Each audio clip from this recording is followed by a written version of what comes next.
안녕하세요. 자, 오늘은 영화 편집을 위해 알아야 될 편집 이론에 대해서 영화 감독님을 모시고 이름을 얘기하면 안 되나요? 자, 영화 감독님 오 감독님을 모시고 자, 얘기를 나눠볼까 합니다. 감독님 안녕하세요. 안녕하십니까? 네. 네. 자, 저희가 사실은 이제 이 오늘 교육을 위해서 인형놀이라는 단편 독립 영화를 만들었어요. 아주 짧은 이제 5분이 안 되는 그런 영화인데 이 영화를 이제 사전에 기획하면서 어떻게 하면 다양한 편집 기법을 보여줄 수 있을까 뭐 그런 고민을 하면서 만들었던 영화이기도 했고 자 그래서 이제 중심은 그 영화 얘기를 좀 하면서 감독님이 이제 만드셨던 다양한 영화에 대한 얘기도 들어보고 편집 중심으로 다양한 영화에 대한 얘기도 들어보고 특히 오늘 또 7가지 이제 영화 편집 기법에 대한 것들을 감독님의 설명도 함께 들어보고자 합니다. 자, 그래서 이야기를 나눠보도록 하겠습니다. 저는 사실 어디 가서 이제 감독님 자라는 얘기를 네. 거의 못 듣고 독립 영화를 만드니까 그리고 이제 제 스스로는 이제 감독이다라는 명칭보다는 그냥 연출자라고 생각하는 게 마음이 좀 편했습니다. 이렇게 감독님 그러면 뭔가 이게 봉준호 감독님이라든가 박찬욱 감독님 같은 분들이 감독님이지. 물론 저도 감독인 것 같긴 한데 이렇게 저도 같이 감독 이러면 뭔가 되게 위대해 보이는 느낌이 들어서 이제 이두석 편집 감독님께서 감독님이라고 부르니까 약간 쑥스럽기도 하고 기분도 좋네요. 계속 저도 뭐 편집자라고 할 수도 있는 거잖아요, 사실은. 근데 그쵸, 편집 감독님이라고 또 부르니까. 예의상. 네. 네. 그래서 계속 불러주세요, 감독님이라고. 네. 그리고 인형놀이 같은 경우는 저희가 약간은 교육적인 목적으로 만든 거잖아요. 네. 그런 것들을 이 영상 보시는 분도 알고 계신가요? 그렇죠. 그러니까 이 초반에 지금 이 얘기는 이제 처음 얘기를 드리는 거고 어쨌든 뭐 비밀인가요? 뭐 저번에 만들었던 교육 교재 사실은 이제 그 취지는 충분히 설명을 드렸으니까. 그래도 네. 한 번 더 얘기를. 네. 지금 인형놀이에 대한 설명을 잠깐 드리면요. 자, 이 인형놀이는 영화를 제작을 처음 하시는 분들을 위해서 영화의 프리 프로덕션, 포스트 프로덕션을 전체적으로 소개하기 위해 만든 영화입니다. 그래서 이제 기본적으로 어떤 촬영이나 편집에 관련된 기본적인 어떤 내용들이 다 드러날 수 있게끔 의도적으로 제작한 영화고요. 그래서 이 영화의 처음에 기획 자체가 이건 뭐 어떤 컷, 뭐 이제 뭐 이런 편집 아니면 이런 촬영 뭐 여러 가지 그런 것들이 좀 의도적으로 나올 수 있게끔 그렇게 제작한 영화죠. 그래서 이제 이수석 편집 감독님하고 저하고 약간 이걸 교재로 활용을 해서 영화를 만들고 이걸로 강의를 하면 좋겠다라는 생각이 들어서 처음부터 평소엔 제가 잘 그러지 않는데 뭐 콘티도 쫙 만들고 촬영할 때도 되게 다양한 각도, 그러니까 다양한 앵글, 다양한 각도, 그 다음에 다양한 사이즈로 이렇게 촬영 소스들을 좀 만들었어요. 네. 그리고 이제 굳이 우리가 촬영할 때는 평소에 촬영할 때는 제 영화 찍을 때는 안 해도 되는 그런 컷들의 연결 같은 것들을 일부러 하기도 하고 그렇게 해서 하나의 작품을 만들었어요. 그러니까 이게 사실은 엄청나게 어떤 미학적인 개념이라든가 주제의식을 가지고 있다라기보다는 영화를 만들어서 이거를 실제적으로 실습하거나 이 동영상 보시는 분들이 관심을 가지고 이렇게 볼 수 있도록 그렇게 만들었다는 점을 미리 말씀을 드리고 싶습니다. 그래서 이제 촬영 같은 경우에도 마스터 숏이라고 하죠. 네. 그러니까 어떤 한 개의 씬에 대해서 이제 계속 연기를 반복하면서 영화의 사이즈나 앵글을 다양한 각도로 계속 똑같이 찍고 편집을 할 수 있게끔 이제 그렇게 만들었죠. 네. 힘들었죠. 네. 네. 하지만 이제 편집자 입장에서는 이제 되게 다양한 어떤 이제 관점을 가지고 편집할 수 있는 묘미는 있어요. 맞아요. 소스가 네. 많으면 편집자님들은 보통 좋아하시더라고요. 근데 이제 제가 예전에 어떤 영화를 찍었는데 싫은 건 아니지만 이라는 작품을 찍었는데 그 작품은 60분짜리, 61분짜리 영화인데 컷이 다 합쳐서 몇 컷 안 돼요. 그렇죠. 20컷이나 될래나? 네. 네. 근데 60분이 나왔죠. 네, 그래서 롱테이크와, 그러니까 프리샷 롱테이크가 정말 많았는데, 이분이 편집을 하셨는데, 이분께서 편집을 하셨는데, 제가? 네. 네, 편집하는 묘미가 별로 없었다라고 얘기를 하거든요. 그렇긴 하지만 저도 나름 나쁘진 않았습니다. 왜냐하면 사실은 많은 편집자들이 어떤 관점을 가지고 편집할까 얘기를 하면은 대체로는 여러 가지 이제 사정을 가지고 편집을 하겠지만 저는 사실 편집의 어떤 기법 이런 것도 중요하긴 하지만 그 이제 이야기가 전개되는 부분이 훨씬 더 중요하다고 생각하기 때문에 사실은 영화의 어떤 이제 영상 문법 같은 게 있잖아요. 그런 게 좀 틀리다 하더라도 이야기가 전개되는 게 훨씬 중요하다라는 관점도 가지고 있습니다. 그래서 그 영화를 봤을 때는 어떤 이제 컷을 세밀하게 쪼개는 그런 재미는 없었지만 나름의 또 즐기면서 편집하지 않았나 뭐 그런 생각 듭니다. 네, 아마 이 서사적 편집이다라는 개념을 얘기하신 것 같아요. 네. 이야기를 잘 전달하는 그릇으로의 편집을 좀 더 중요시 여긴다라고 네. 얘기하는데, 제가 오늘 너무 유식한 얘기를 많이 해가지고, 아, 네. 서사적 편집. 제 이렇게 긴 설명이 서사적 편집이라는 한 단어로 끝났네요. 네. 좋습니다. 사람 역시 배워야. 제가 배움 부족하군요. 자, 그러면 본격적으로 진행해 주시죠. 네, 그래서 일단은 이제 이 독립영화 먼저 인형놀이가 어떤 영화인지 한번 감상을 한번 해봐야 될 것 같아요. 네. 저희가 교육 목적으로 이 영상을 만들었지만 영화의 내용을 모르고 저희끼리 떠든다면 여러분들이 무슨 얘기를 하는 거야? 라고 못 알아들으실 수 있기 때문에 자, 지금부터 영화가 한 4분 정도 됩니다. 이 짧은 영화를 먼저 감상을 하시고 여러분들도 다 이제 같이 내용을 다 안 상태에서 진행을 해보도록 하겠습니다. 저기 혹시 시간 때우려고 보여주신 거 아니에요? 아닙니다. 네, 고고고. 뭐야? 그때는 정말 몰랐다. 인형 하나 때문에 그렇게 큰일이 일어날 줄은.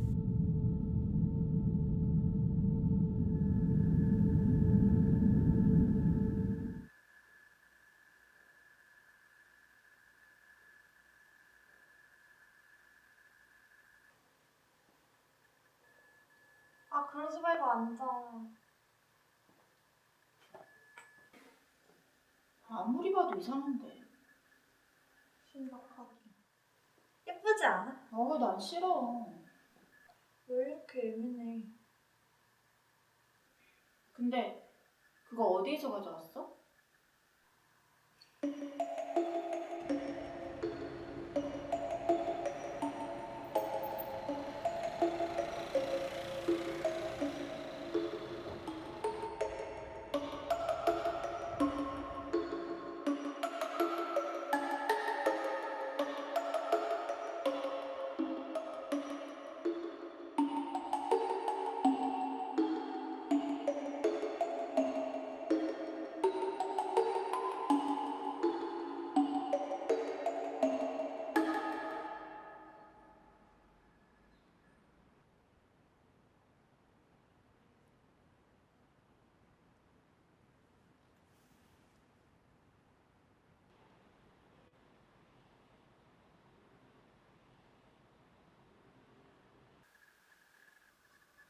길 한가운데서 주웠다고?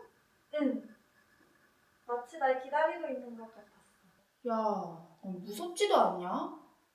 아무리 봐도 이상하잖아. 이상하긴 난 좋은데. 그러지 말고 다시 갖다 놓자. 아니면 버리던지. 왜? 이것도 다 인연인데. 우리 여기 놓자. 잘 어울리자. 뭐지? 전전인가 봐. 야, 인형 어디 갔어? 너 가져간 거 아니야? 아니야. 나도 몰라.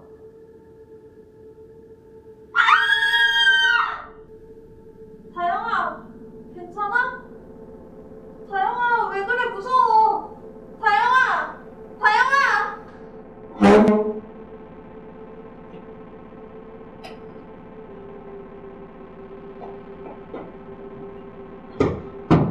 저기요! 누가 없어요? 저기요! 문 좀 열어주세요! 저기요!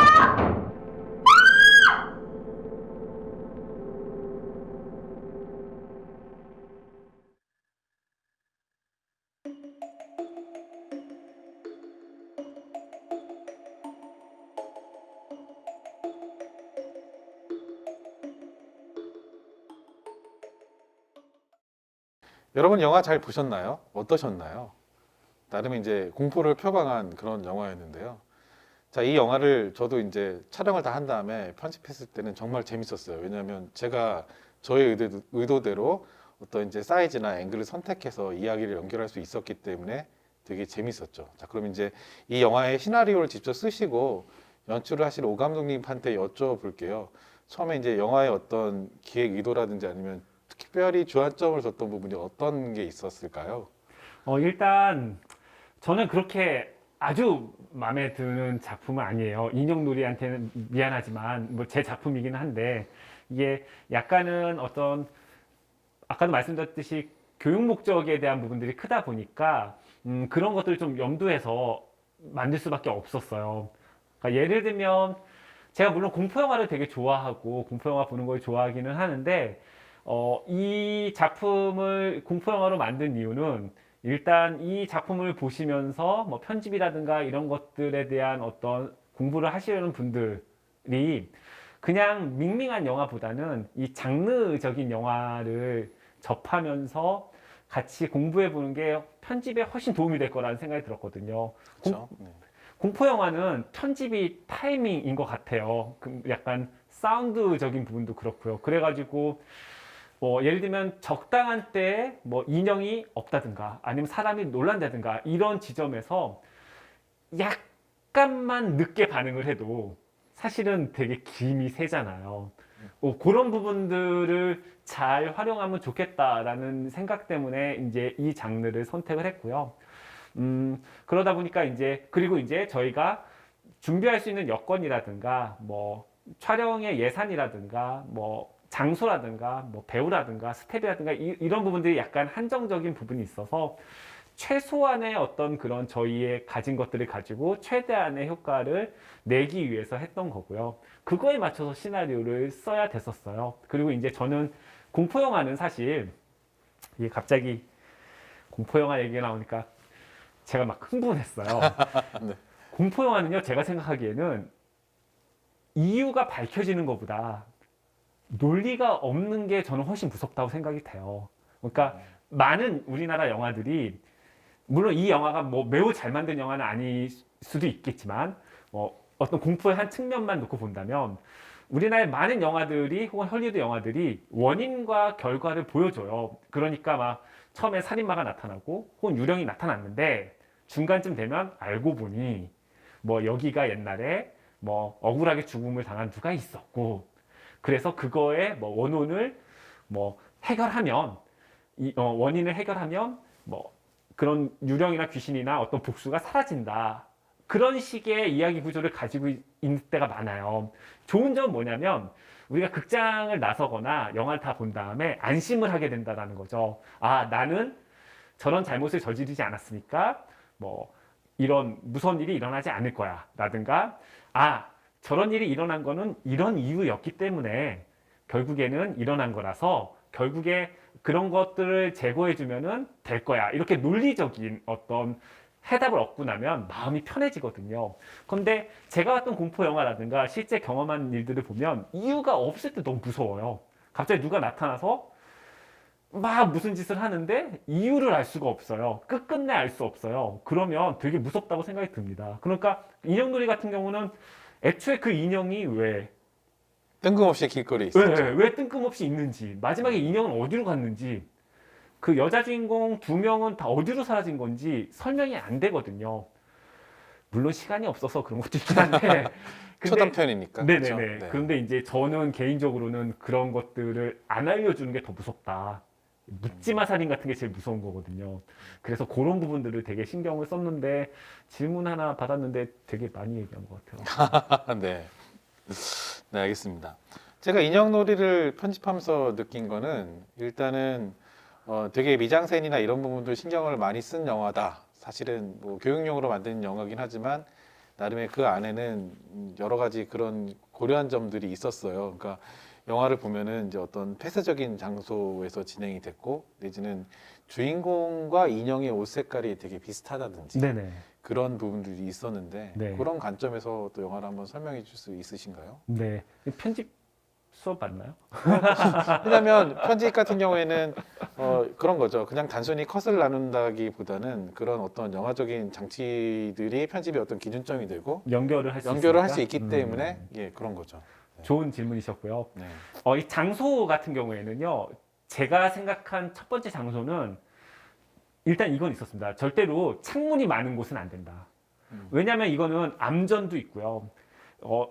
좀 숨막히는 답답한 밀실이어야 됐어요. 그러니까 절대로 창문이 있으면, 왜냐하면 지나가는 사람도 있을 수 있고, 밖은 막 이렇게 평화로운 하늘이 보여지는데 갑자기 불이 꺼진다고 한들 깜깜해지지도 않을 뿐더러 별로 안 무서울 것 같거든요. 그래서 공간 자체는 도저히 도망갈 수 없는 곳이어야 된다. 그리고 또 하나는 도망갈 수 없는 곳인데 사람이 사라졌다면 도대체 어디로 사라진 거냐.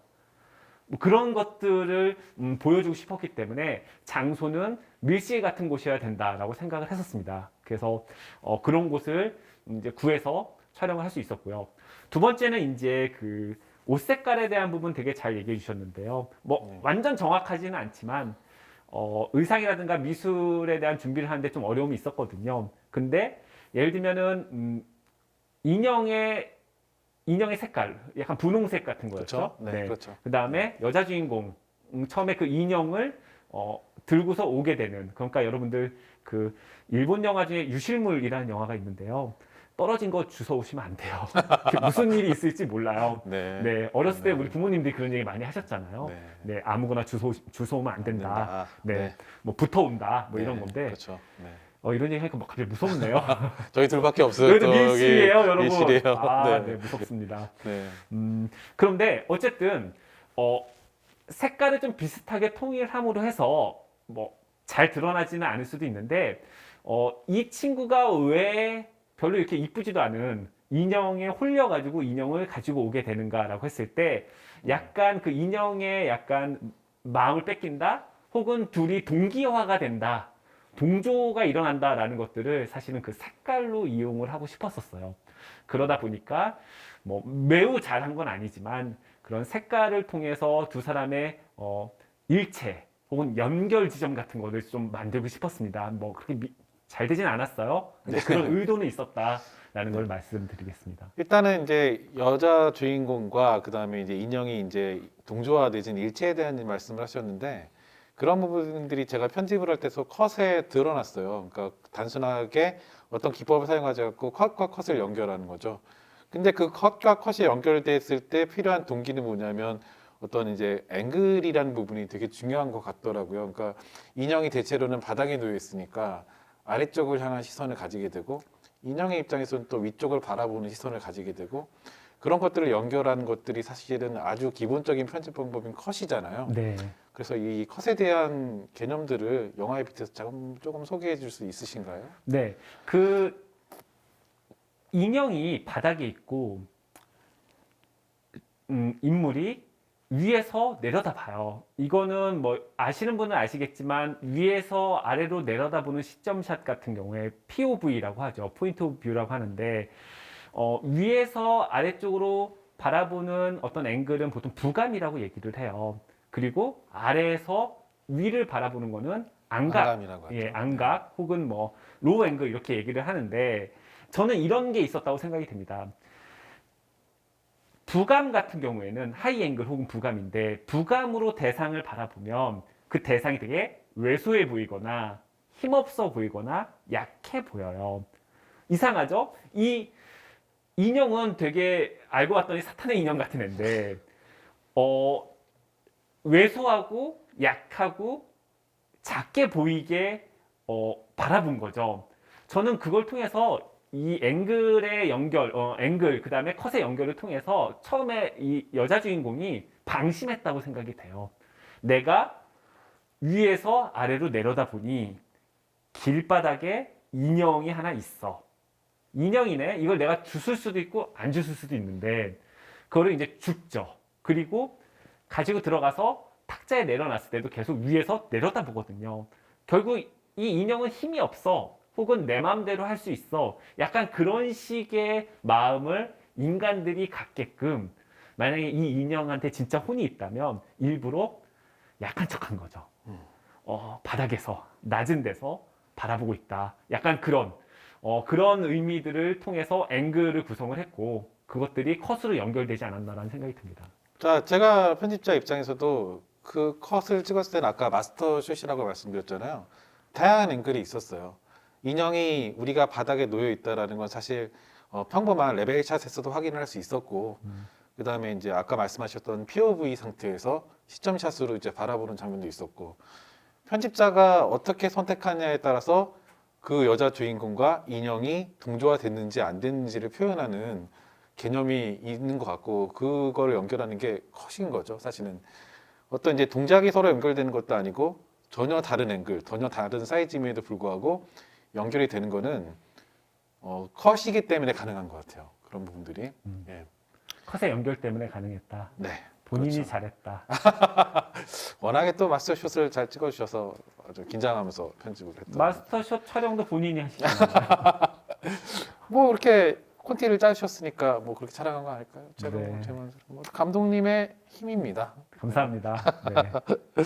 자, 지금 이제 편집에 대한 다양한 얘기를 하고 있는데요. 첫 번째로 컷에 대한 얘기를 말씀을 좀 드렸습니다. 그런데 컷은 사실은 편집에서 쓰는 어떤 최소단위예요. 그러니까 촬영을 보통 할 때는 숏이라고 하죠. 그래서 숏이 가장 이제 촬영하는 최소 단위인데, 어떨 때 봤을 때는 숏과 컷은 같은 의미로도 쓰이긴 하지만 편집자 입장에서는 숏보다는 컷이 더 세분화된 것 같아요. 왜냐하면 우리가 촬영했을 때 최소 단위로 찍었던 숏을 편집에서는 또 자를 수 있잖아요. 그래서 편집적인 관점에서 봤을 때는 컷이 가장 세분화된 단위이고 또 가장 많이 쓰이면서도 가장 중요한 어떤 편집 기법이 아닌가 싶습니다. 컷이라는 말 자체가 자른다라는 의미가 있기 때문에 사실 샷과 컷은 똑같은 말일 수도 있는데 특히 편집에서는 컷의 개념을 더 좋아하는 것 같아요. 뭐 제 어떤 마음이 반영된 그런 느낌이네요. 컷 잘라주세요. 네. 자, 이제 저희 영화에선 쓰이진 않았지만 매치컷이라는 개념도 있죠. 네. 네, 매치컷에 대한 개념을 잠깐 소개해 주실까요? 매치컷은 어떤 이 조형적 유사성을 가지고 컷이 연결되는 거예요. 그래서 예를 들면 전구가 있다고 칩시다. 전구가 전컷에 있으면 너무 갑자기 슬퍼진다. 전구를 클로즈업 했다가 이런 얘기 해도 되나? 대머리. 너무 슬프네요. 네, 제가 달이나 이런 걸로 하면 안 될까요? 달. 네. 이렇게 하겠습니다. 네. 달이 있습니다. 보름달이 있어요. 보름달을 보여주고 나서 보름달이랑 그 다음 컷에서는 동그란 빵, 보름달이랑 동그란 빵으로 네. 이렇게 연결이 딱 돼가지고 달을 보고 있다가 달이 디졸브 된다거나 아니면 그쵸. 탁 컷이 넘어가면서 거의 똑같은 보름달 빵 이런 걸로 연결되는 걸 매치컷이라고 얘기합니다. 그쵸. 조형적인 유사성을 가지고 사물과 사물을 붙이는 그런 방식이라고 보시면 되죠. 이제 제가 이제 인형놀이를 편집했을 때는 매치컷을 구사하진 않았지만 사실은 의도적으로 매치컷을 쓰려고 했다면 인형 클로즈업, 얼굴 클로즈업과 여주인공인 은빈의 얼굴을 같이 이제 디졸브를 한다든지 그래서 어떤 이제 그 조형적인 느낌의 유사성을 전달을 하는 방법도 있었을 것 같아요. 그럼 좋을 것 같은 게요. 이렇게 그 왠지 모르게 은빈이 인형의 혼을 뺏긴 것 같거든요. 인형을 자꾸 이렇게 두둔한다든가 하면서 친구랑 싸우는데 만약에 그게 컷과 컷이 연결이 돼서 매치컷으로 넘어갔으면 인형이 곧 은빈이다. 은빈이 곧 인형이다 라는 것들을 직접적으로 보여줄 수 있었을 것 같은데 그걸 왜 안 하셨어요? 뭐 일단은 워낙 또 짧았고 그 다음에 컷으로도 충분히 설명할 수 있었다고 생각했기 때문에 조금 더 뭐 이렇게 만약에 제가 디졸브를 걸었다면 좀 더 길게 걸었을 것 같아요. 아주 길게 서서히 서서히 빠져든다. 네, 근데 이제 그렇게 하기에는 뭐 5분도 안 되는 영화에서 그렇게 잡았을 때 좀 너무 이제 좀 지루해지지 않았을까? 그렇게 그런 디졸브를 쓰기 위해서는 그 전에 어떤 되게 서사적인 것들을 많이 구축을 해놓고 난 다음 진행이 돼야 될 것 같은데 그냥 뜬금없이 그렇게 진행될 수도 있지 않았을까요? 그리고 제 생각에는 너무 그렇게 직접적으로 보여지면 메시지가 너무 단순해질까봐 아마 그랬던 것도 있을 것 같아요. 방금 말씀하신 것처럼 인형이 곧 여자 주인공의 얼굴로 변하면 얘가 얘네? 이렇게 그렇죠. 너무 드러내놓고 하는 방식이어서 메시지의 전달이라 그런 것들이 조금 부담스럽지 않았나라고 생각이 만약에 듭니다. 이게 이제 조금 더 긴 영화였다면 고려해 볼 만한 이제 상황이었을 수도 있을 것 같습니다. 그래서 이제 생각했을 때는 매직컷이든 어떤 편집 기법이든 그 상황에 맞게끔 사용하는 게 중요한 것 같아요. 네.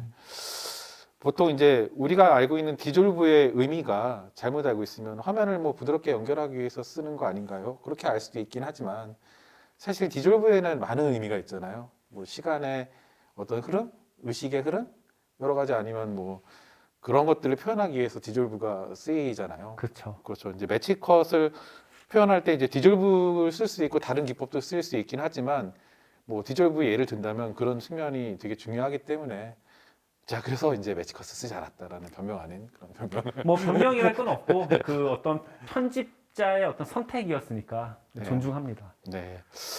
자, 크로스컷에 대한 얘기를 좀 하려고 하는데요.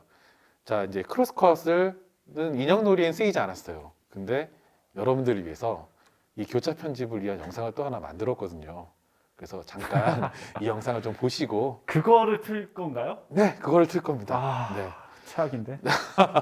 자, 먼저 말씀드릴 거는 이 교차 편집 같은 경우에도 어떤 영화를 만들기 위해서 이렇게 했던 건 아니고 교차 편집이라는 걸 설명하기 위해서 특별하게 제작된 영상이고요. 저희가 지금 둘이 얘기하고 있는데 역시 그 영상에도 저희 둘이 나옵니다. 그래서 이제 교차 편집에 대한 게 어떤 것이다 라는 것들을 보여드릴 예정입니다. 자, 영상 먼저 감상해 보시죠.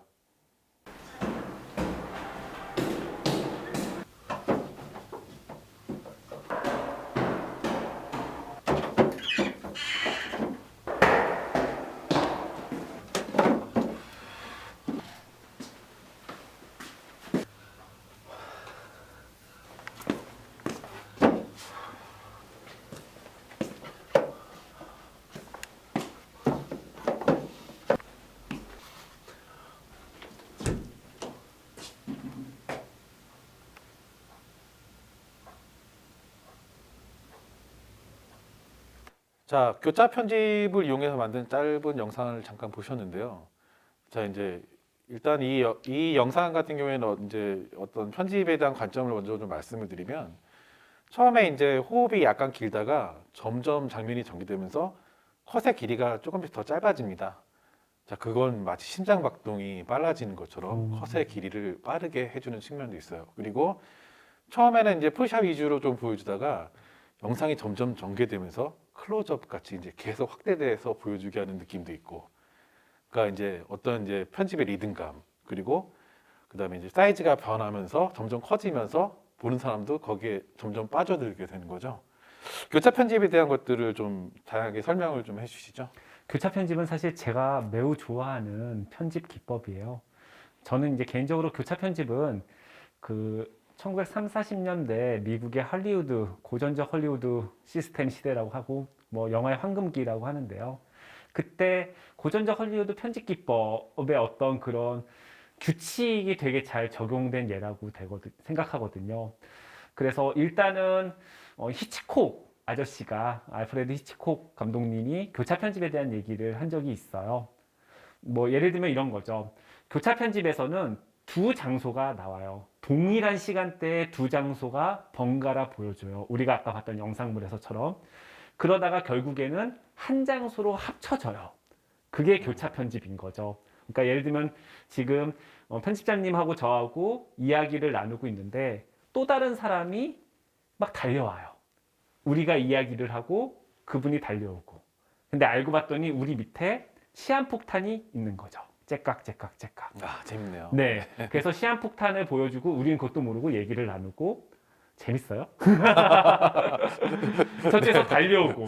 그리고 아까 방금 말씀하신 것처럼 거의 달려올 때가 도착할 때가 다 되면, 다시 말하면 시한폭탄이 거의 끝나서 터지기 직전. 요때 되면은 컷 듀레이션이라고 하나요? 그 네. 편집 속도가 빨라지죠. 처음에는 느리게 보여주다가 점점 빨라지면 우리도 모르는 사이에 긴장감이 일어나죠. 그래서 결국에 보통 헐리우드 영화에서는 한 0.1초 될 때 저쪽에서 그 달려오던 사람이 와서 버튼을 딱 누르면 0.001초에서 시한폭탄이 해제가 되고 이렇게 되는 건데, 이거 히치콕 아저씨가 얘기한 건데, 히치콕 감독님이 그렇게 두 장소를 번갈아 보여주다가 결국에는 동일한 시간대에 한 장소로 모이게 된다. 이런 기법이라고 보시면 됩니다. 뭐 대표적인 경우가 미션 임파서블 같은 영화나 이런 스파이물에서 뭐 이런 거죠. 톰 크루즈죠. 이단 헌트. 이 사람이 예를 들면 뭔가를 훔치고 있는데, 금고를 열고 있는데, 그거를 전체적으로 조망하고 있는 어떤 요원이 이렇게 그 CCTV 같은 걸 보면서 뭐 예를 들면은 뭐 경비가 거기로 가고 있어. 뭐 이런 식의 보안 요원이 가고 있어. 그러면 알았어 하면 뭐 훔치고 있는 사람과 뭐 경비원 아저씨와 이걸 번갈아 보여주다가 나중에 문을 딱 열면 우리는 다 들켰다고 생각이 되는데 보통은 없죠. 네. 그래서 이제 경비 아저씨가 이렇게 본 다음에 가면은 뭐 천장에 이렇게 붙어 있다든가 뭐 이런 식의 이야기들이 되게 많잖아요. 그게 교차 편집이다라고 보시면 됩니다. 근데 이제 다른 경우도 보긴 했는데, 이제 지금 말씀하셨던 것들은 어떤 이제 동일한 장소에서 이제 동일한 시간대에 이제 일어나는 거잖아요. 결국에는 다른 장소에서 번갈아 보인다 하더라도 그 같은 장소가에서 반전이 일어나는 네네. 그런 형태인데, 제가 예전에 양들의 침묵을 봤는데, 그쵸. 양들의 침묵에서 교차 편집을 엔딩 장면. 그 경찰들이 막 쫓아오고 막 했는데 그 장소를 열었더니 그게 동일 장소가 아니었던 거죠. 서로 전혀 다른 장소였죠. 완전 다른 장소. 네. 예. 양들의 침묵의 그 엔딩의 교차 편집을 이용한 반전은 한번 찾아보시고요. 네. 그거는 교차 편집을 알고 있기 때문에 속는 거예요. 우리가 보통. 그렇죠. 네. FBI가 초인종을 누르면 연쇄살인마 집에 초인종이 울려요. 그걸 번갈아 보여주니까 우리는 밖에는 FBI가 와 있고 안에는 범죄자가 있을 거라고 생각을 하는데, 나중에 범죄자가 가서 문을 열면 FBI가 아니라 그때 여자 주인공이 스털링 요원 조디 포스터가 이렇게 순진한 얼굴로 저기요 뭐 이러고 있고요. 그렇죠. FBI는 초인종을 누르다가 도저히 안 나오니까 문을 박차고 가보면 빈집이에요. 그러니까 서로 다른 공간에 있었는데 편집을 이용해서 같은 곳인 네. 것처럼 만든 거잖아요. 그러니까 이제 교차 편집에 익숙해져 있는 우리들을 오히려 더 이용해서 만든 맞아요. 편집 네, 아닌가. 영리한 편집이고요. 네. 정말 명장면이고, 그거랑 거의 똑같은 장면이, 여러분 이거 알면은 아저씨이긴 한데 95년도? 94년도에 나왔던 우리 한국 영화 중에 마누라 죽이기라는 영화가 있어요. 네, 강우석 감독님이 연출을 하셨고, 박중훈 배우가. 네, 박중훈 배우, 엄정화 씨, 네. 뭐 최진실 배우님, 뭐 네. 최종원, 뭐 이런 분들 예. 나왔는데 네. 거기에 되게 비슷한 장면이 있는데, 박중훈 씨랑 최진실 씨가 부부예요. 네. 최진실 씨 맞죠, 거기서? 네.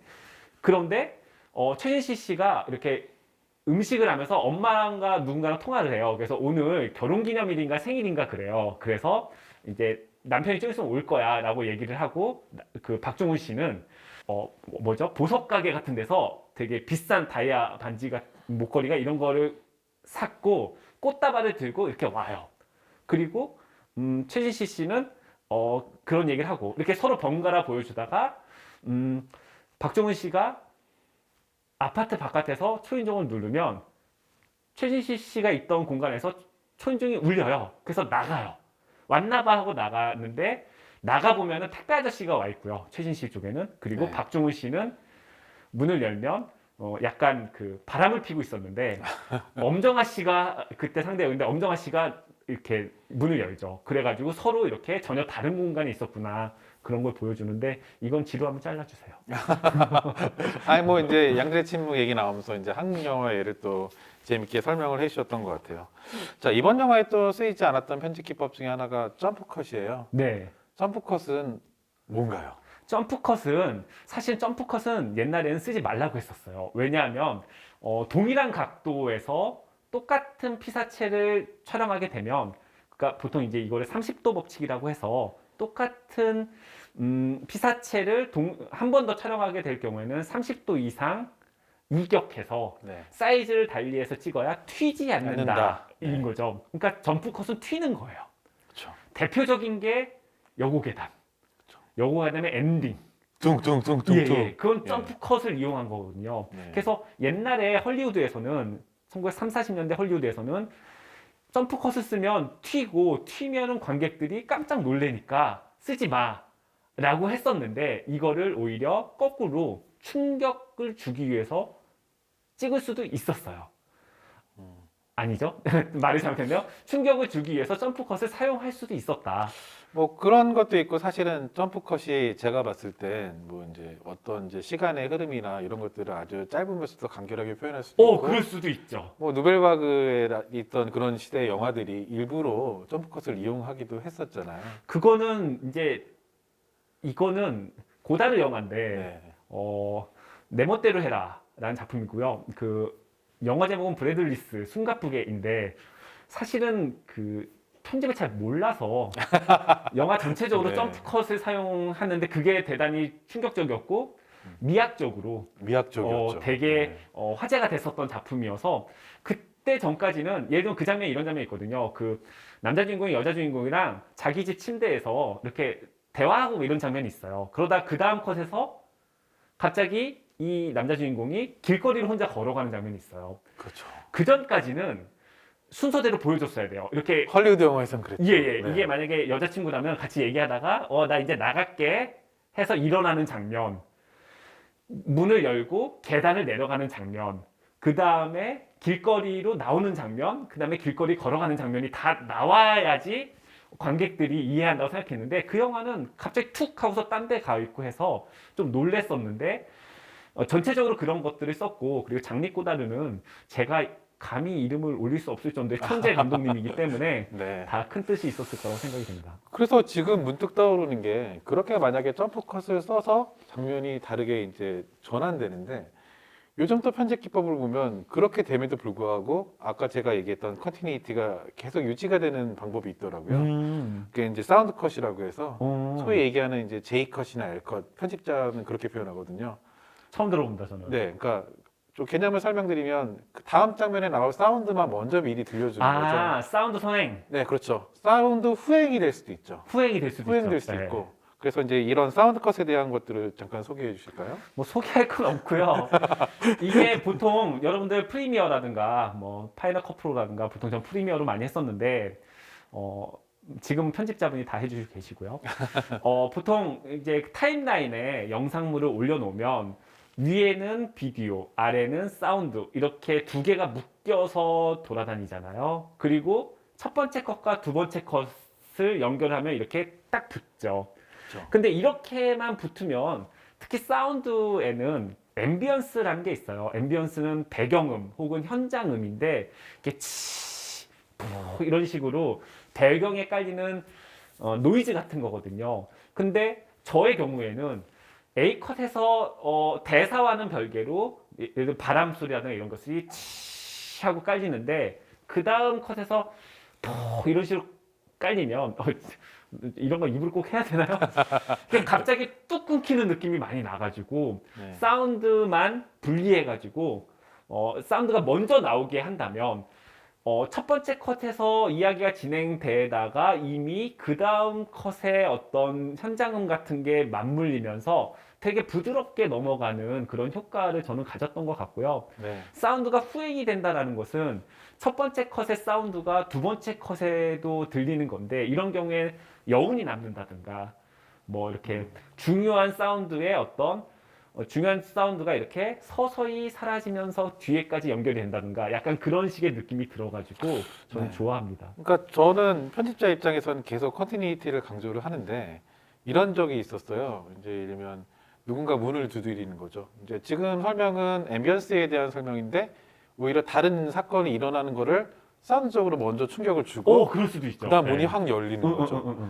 내지는 지금 장면에서의 어떤 가지는 여운이 다음 장면에서도 계속 비디오와는 별개로 그 전의 영상의 사운드가 계속 나면서 네, 계속 의미를 끌어주는. 맞아요. 네, 그래서 이 사운드 편집이 대단히 그런 측면에서 사운드 컷이 되게 중요하다는 전 되게 생각을 중요하다고 생각하고요. 합니다. 예.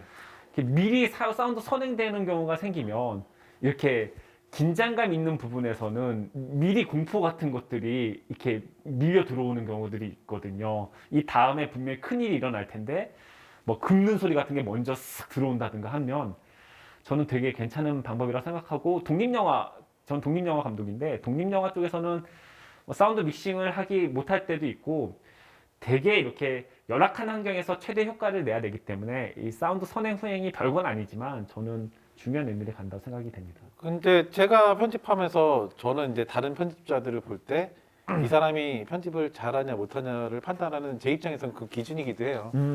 이 사운드 선행이나 후행을 잘했을 때 그 영상에 어떤 이제 다른 이제 씬들이 붙어도 같이 계속 연속성을 가지고 가는 부분들이 있기 때문에 뭐 이제 테크닉적인 문제가 아니라 그런 부분들은 어떤 감각적인 문제가 더 있지 않나.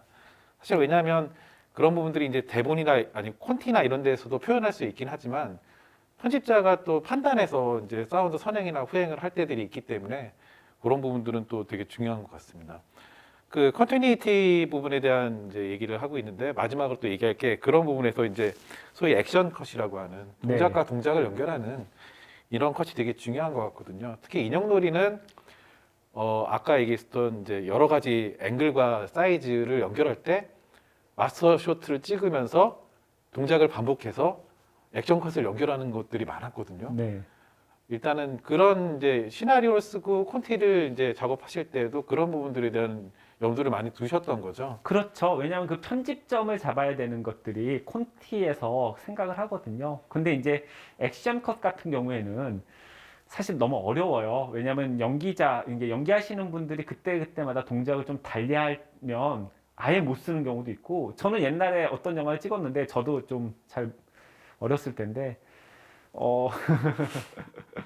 주인공이 분명히 오른손을 들고 있었는데 그 다음에 더블 액션을 해서 다른 컷을 찍었는데 왼손에 들고 있더라고요. 네, 그래가지고 이거를 도저히 연결할 수가 없었는데 연결을 해야만 됐어요. 그래서 이렇게 넣어다 이렇게 되는 그런 장면이 있었거든요.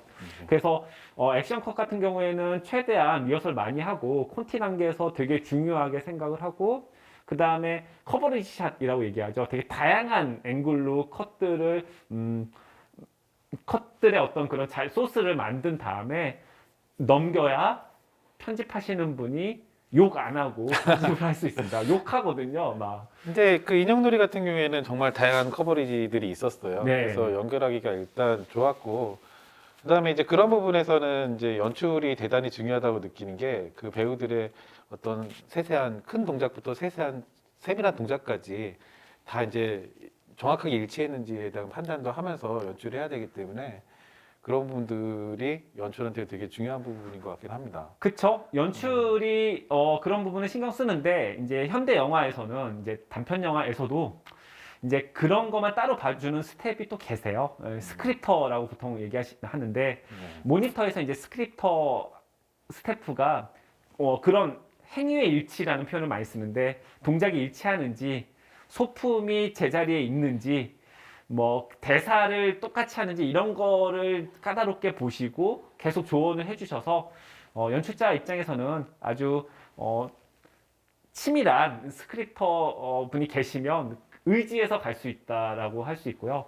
저는 이제 작년에 찍었던 장편 독립영화에서 스크립터 분이 아주 꼼꼼하게 다 지적을 해주셔서 너무 큰 도움이 됐는데 그대로 제가 안 찍어가지고 괜찮아요 막 이러고서는 괜찮을걸요 하고서는 했다가 네, 편집자한테 또 욕을 먹고 뭐 봉준호 감독님은 어쨌든 그런 부분에서는 배우들도 뭐지 이렇게 해도 되나요라고 할 정도로 완전히 모든 걸 다 이해하면서 한다는 얘기도 있긴 하죠. 하지만 그분은 네. 머릿속에 다 있으세요. 그러니까. 근데 저는 네. 없거든요. 근데 그분이 있기 때문에 아니, 이건 되고 이건 안 된다. 겸손하신 거 아니에요. 네, 겸손 아니고. 네, 알겠습니다.